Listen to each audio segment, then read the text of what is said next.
თუ გყავთ ისეთი მეგობარი, რომელიც გამოდვებით დახმარებას საჭიროებს, მაგრამ თქვენს რჩევა რეკომენდაციებს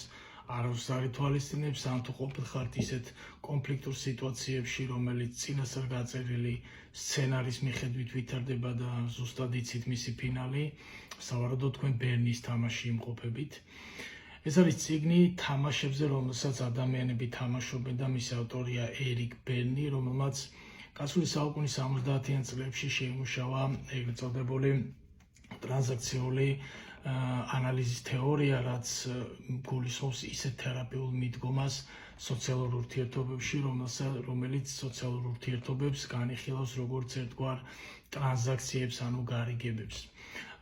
ბერნი ავითარებს კონცეფციას იმის შესახებ, რომ ნებისმიერ ადამიანთან კომუნიკაციის პროცესში ჩვენში აქტიურდება სამი ეგო მდგომარეობიდან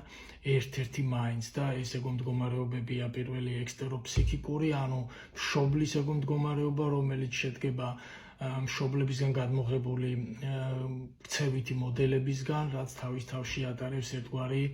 მზრუნველის და ასევე მაკონტროლებელის ფუნქციასაც. მეორე ეს არის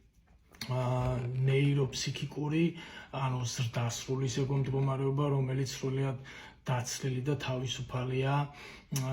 როგორც მშობლების, ასევე სხვა ავტორიტეტული ფიგურების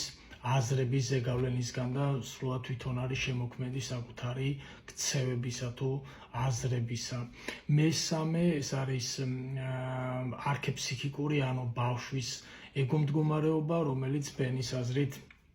გამოირჩევა გარემოს მიმართ სწრაფი ადაპტაციის უნარით და ასევე უფროსისადმი მორჩილებით. მოკლედ, როგორც ავტორი გვეუბნება, ორს დასრულ ადამიანს შორის კომუნიკაცია მხოლოდ მაშინ არის ჯანსაღი, როდესაც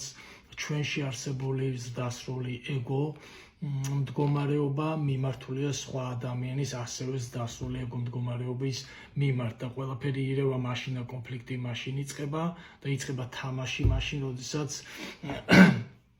ორ ზრდასრულ ადამიანს შორის ერთ-ერთი ირგებს ეგრეთ წოდებული მშობლის როლს, ან მეორე კიდევ პასუხობს მას ბავშვის პოზიციიდან. ბერნი განიხილავს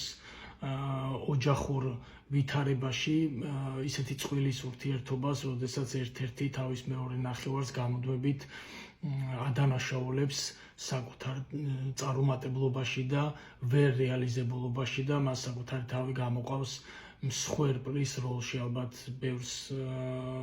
გეცნობათ ესეთი ადამიანები და ესეთი ფსიქოტიპები, რომლებიც თავიანთი პრობლემებს და წარუმატებლობას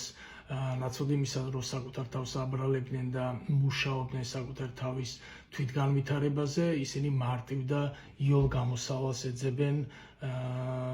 რომელიც სხვა ადამიანების, ამ შემთხვევაში მეორე ნახევრის დადანაშაულებაზე გადის. მოკლედ, როგორც ცნობილია, ჩვენ ცხოვრებაში ნებისმიერ ასპარეზზე, ეს იქნება ოჯახი, სამეგობრო წრე, სამსახური თუ ნაცნობ-უცნობთა წრე, ჩვენ გვიწევს ერთგვარი როლების მორგება და სათამაშო სტრატეგიების შემუშავება იმისთვის, რომ გადავრჩეთ და ეს წიგნი გვასწავლის имას, თუ რანაირად შეიძლება ჩვენ ამოვიცნოთ ამა თუ იმ ადამიანში, თუ როგორი მოთამაშეა ის და რეალურად რა იმალება მისი ზრახვების, რეალურად რა ზრახვები იმალება მათი ქცევების უკან. თუმცა ჩემი აზრით მთავარი ღირებულება, რაც ამ წიგნს აქვს, არის არა ის, თუ როგორ გვასწავლის ის სხვა ადამიანების ამოცნობას, არამედ პირველ რიგში გვაიძულებს გაცილებით სიღრმისეულად დაუფიქრდეთ საკუთარ ქცევებსა და როლებს ამა თუ იმ სიტუაციაში და მოგვიწოდებს თვითრეფლექსირებისკენ და უფრო სიღრმისეულად დავფიქრდეთ იმაზე, თუ ჩვენ ვინა ვართ სინამდვილეში და ჩვენ რა თამაშს ვთამაშობთ.